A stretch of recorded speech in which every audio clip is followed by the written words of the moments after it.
Isang buong pusong papuri po sa ating Diyos na buhay sa panahon na Siya lamang po ang pwedeng magbigay sa atin. Salamat po sa inyong presensya at sa inyong pakikidalamhati sa pamilya po namin. Tunay na napakabuti po ng ating Diyos sa kadahilanan na ang tatang at inang ang kanyang pinahiram sa amin para maging aming magulang na nagmahal, nagkapay at nagpalaki sa amin ng may takot sa Diyos. Sa mga tinuro nila kung ano ang tama at mali, tinaguyod sa kabila ng hirap at sakit sa bawat isa sa amin. Isa sa mga natatandaan ko po ay kung paano sakahin ng tatang ang bukid dahil po nasasama po ako minsan sa paghuhulip o pagbunot ng damo sa palayan at lagi kong naririnig mula sa tatang at inang na doon sa bukid nanggagaling ang aming kabuhayan at kinakain. Maraming kasabihan tulad ng hanggang maliit ang kumot, matuto kang mamaluktot. Huwag mong gawin sa kapwa ang ayaw mong gawin sa iyo. Mga kasabihan na natimo sa aking kaisipan na hanggang ngayon ay baon ko pa. Ang dami po ng mga pangaral na aking binahagi rin sa aking nasirang asawa. Ngayong taong 2025 ay dalawang mahalagang tao ang binawi ng Diyos ayon sa kanyang kalooban, ang akin pong asawa at ang tatang. Masakit po, pero kailangan ko pong tibayan at sa tulong ng Diyos sa kanyang kaluwalhatian ay kailangan ko pong maging matatag. Kailan lang po ang huling naming bakasyon?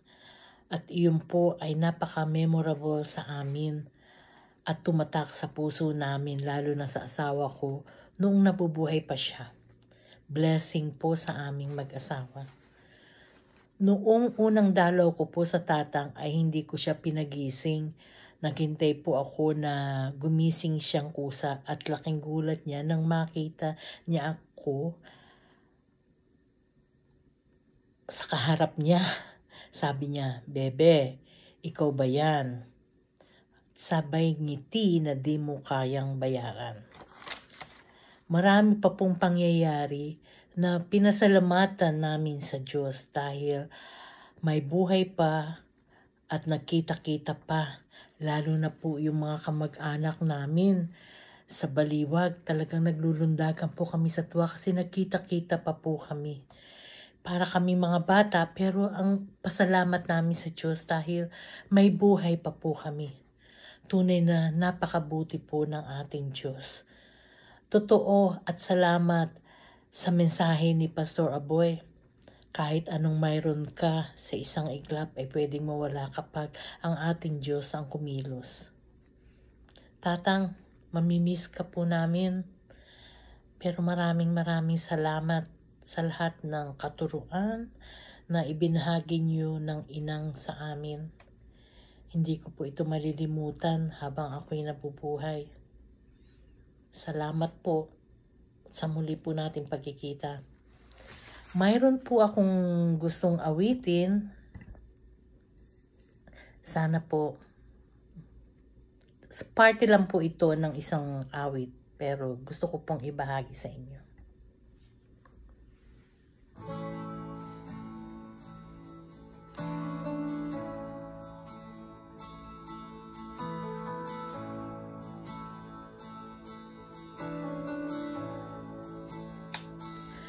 I love you, Lord, for your mercy never fails me. All my days I've been held in your hands. From the moment that I wake up until I lay my head, oh, I will sing of the goodness of God. And all my life you have been faithful. And all my life you have been so, so good. With every breath that I am able, oh, I will sing of the goodness of God. I love your voice. You have led me through the fire. In darkest night, you are close like no other. I've known you as a father. I've known you as a friend. Oh, I will sing of the goodness of God. And all my life you have been faithful. And all my life you have been so, so good. With every breath that I am able, oh, I will sing of the goodness of God. Marami pong salamat. Patnubayan po tayong lahat ng ating Diyos. Thank you po.